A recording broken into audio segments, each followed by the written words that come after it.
Hello friend, नमस्कार। स्वागत है मेरे चैनल दीपक शॉर्ट स्टोरीज में। कहानी का शीर्षक है डिलीवरी एजेंट। भागवन जामनगर में सुबह सुबह एक दुर्घटना घटी जब श्रीधर पांडे का जवान आवारा लड़का अपनी केटीएम बाइक से सड़क पर एक कुत्ते से टकरा गया। हेलमेट वो कभी पहनता नहीं था। सड़क पर मुंह के बल गिरा और मुंह चिपटा गया। आनन फानन में भीड़ जमा हुई। परिवार, रिश्तेदार और अड़ोसी पड़ोसी भी वहीं एकजुट हो मातम मनाने लगे। माँ बाप, भाई बहन सभी रोने लगे चीख चीख कर। अड़ोसी पड़ोसी भी अच्छी अच्छी बातें करने लगे। किसी ने कहा लड़का बहुत सीधा और नेक दिल था। किसी ने कहा पढ़ाई में भी होशियार था, मगर बात उलट थी। लड़का बदमाश था, लड़कियों को छेड़ता, सिगरेट शराब सब पीता, दिन भर आवारागर्दी करता फिरता।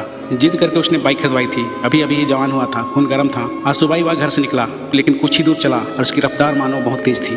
और सामने रोड पार कर रहे एक आवारा खसरा वाला कुत्ता, जिसे मोहल्ले वाले झबरा कहा करते थे, टकरा गया। बाइक हवा में उछली, साथ में वो भी उछला और मुँह के बल सड़क पर गिरा। उसके प्राण पखेरु वहीं उड़ गए। झबरा भी कुछ दूर, झबरा भी काएँ काएँ करता जोर जोर से चीखता वहीं टपक गया। पर उस कुत्ते के लिए रोने वाला कोई नहीं था। सभी उसे ही दोषी मान रहे थे। एक ने कहा अच्छा हुआ मर गया, साला दिन भर इधर उधर बेकार में फिरता था। वहीं उस कुत्ते की आत्मा अपने शव के पास बैठा कुछ दूर खड़े उस आवारा लड़की गोरख पांडे को घूर रहा था। गुस्से से उस पर भौंक रहा था। और गोरख पांडे, जिसकी आत्मा वहीं खड़ी थी, किसी ने पीछे से उसे दबोचा। अचानक वह पलटा, देखा एक भद्दा सा मानव उसे पकड़े हुए है। उसने नीचे लुंगी और ऊपर बनियान पहनी है। बाल बड़े बड़े और उलझे हुए, पेट बाहर निकला हुआ और माथे पर काला तिलक लगाए। काला तो वो भी था, लेकिन उसका तिलक चमकता था। गोरख पांडे उसे देख डर गया। उसने बोला यमराज जी आप?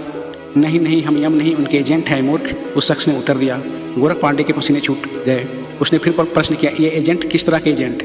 उसके प्रश्न को सुनवा शख्स जोर से हंसा, जैसे रामायण सीरियल में रावण हंसता है, और बोला तुम्हारे यहाँ डिलीवरी बॉयज होते हैं ना, हम भी यमराज के डिलीवरी एजेंट हैं। नर्क लोक के विभाग को पापियों की आत्मा डिलीवरी करते हैं। तभी उस कुत्ते की आत्मा भी वहाँ से भागने लगी। उस भागती आत्मा को देख उस शख्स ने अपने कमर में बंधी रस्सी को निकाली और उसकी ओर फेंक दिया। वह रस्सी अचानक जाकर कुत्ते की गर्दन पर लिपट गई। वो बेचारा कुत्ता जिंदा था तब भी तकलीफ में, अब मरने के बाद भी तकलीफ में, कूं करता वहीं जमीन पर दुबक गया। उसने उस लड़के को भी उसी रस्सी की डोर से बांधा और उत्तर दिशा की खींचने लगा। कुछ दूर खींचते खींचते अब गोरख से रहा ना गया। वह बोर हो रहा था। उसने फिर प्रश्न पूछना शुरू किया, और कितना चलवाइएगा एजेंट जी? उसके प्रश्न को सुन उस यमदूत को गुस्सा आ गया। उसने उत्तर दिया, हमें अपने वाहन पकड़ने स्टेशन जाना है मूर्ख।